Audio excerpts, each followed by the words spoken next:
You ever notice how we spend so much time asking God for direction, but then when direction shows up, we hesitate, we second guess it, or we try to take control again? And if I'm being honest with you, I've had moments where I prayed for clarity and then ignored the very nudge that came after. And today, I just want to talk about what it really looks like to embrace divine guidance and let the Holy Spirit lead, not just in the big moments, but in the everyday decisions of life. The challenge isn't that God is silent. The challenge is that we're loud, we're busy, we're anxious. We want guarantees before we move.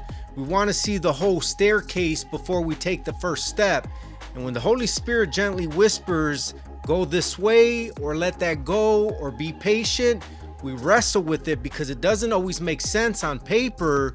We're used to relying on our logic, our experience, our control. But faith was never meant to be about control. It was meant to be about trust. I've learned that when I don't let the Holy Spirit lead, I end up exhausted. I end up forcing doors, explaining things I shouldn't have explained, and carrying weights I was never meant to carry.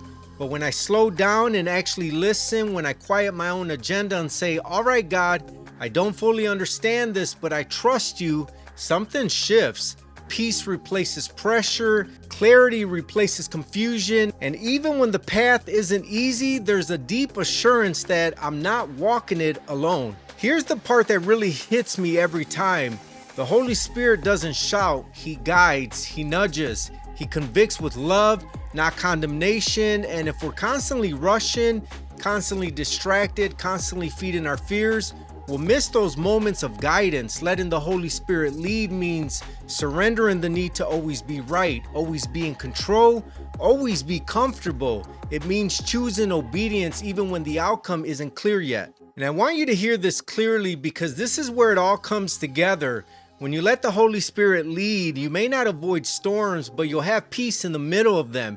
You may not have all the answers, but you'll have direction. And you may not move as fast as the world tells you to, but you'll move with purpose. That's the kind of life that produces real growth, lasting change, and deep joy. So if you're feeling stuck, overwhelmed, or unsure right now, maybe the question isn't, God, where are you? Maybe the question is, am I willing to listen and follow?